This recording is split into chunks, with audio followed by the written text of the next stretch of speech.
dalam subtajuk ini, bahan antioksidan atau fokus. Apakah antioksidan itu? Ialah zat yang dapat melewatkan proses oksidasi dalam badan. Oksidasi adalah reaksi kimia membabitkan penahanan oksigen, pelepasan hidrogen atau elektron. Terdapat bahan yang dikenali sebagai beta-karotena, lutein, lycopene, vitamin C dan vitamin E. Mari saya kenalkan bahan-bahan tersebut. Beta-karotena biasanya ditemui dalam bahan berwarna merah, jingga, kuning seperti lombak merah, mangga dan ubi keledek.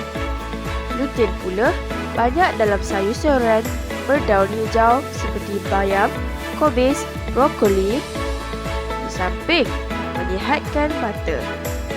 Lycopene atau berasal dari perkataan Yunani lycopeskon yang bermaksud tomato. Ini kerana kebanyakannya lycopene terdapat di dalam buah-buahan yang berwarna merah, contohnya tomato. Tetapi strawberry atau cherry tidak mempunyai lycopene walaupun berwarna merah. Seterusnya, vitamin E atau dikenali sebagai alpha tocopherol yang banyak bertugas dalam mempertahankan fungsi saraf dan otot, mengekalkan pertumbuhan normal, mengekalkan struktur paru-paru, hati dan membran sel darah merah. Vitamin E juga bermanfaat sebagai pencegah penyakit jantung dan melambatkan penuaan yang banyak terdapat dalam pelbagai jenis minyak seperti minyak kacang soya. Malah terdapat di dalam aprikot, brokoli, kekacang dan mangga.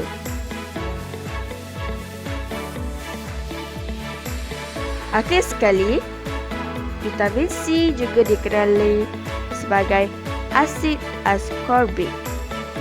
Ianya wujud di dalam buah-buahan sitrus, bayam, brokoli dan banyak lagi sebagai membantu mempercepatkan penyembuhan luka, menjaga sistem kekebalan tubuh, menyerap zat besi, membentuk tulang dan gigi.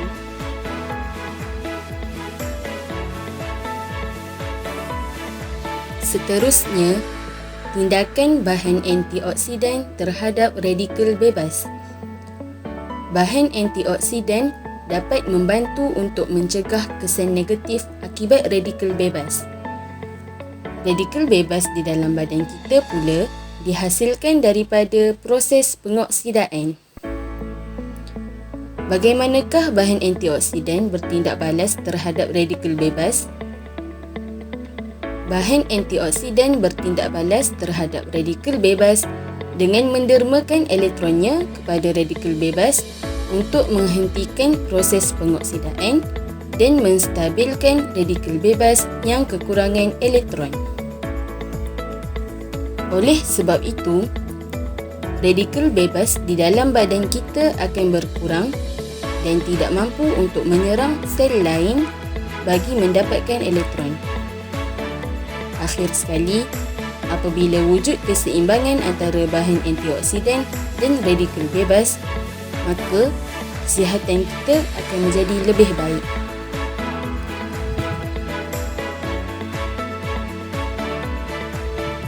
Faktor yang mempengaruhi peroksidaan makanan.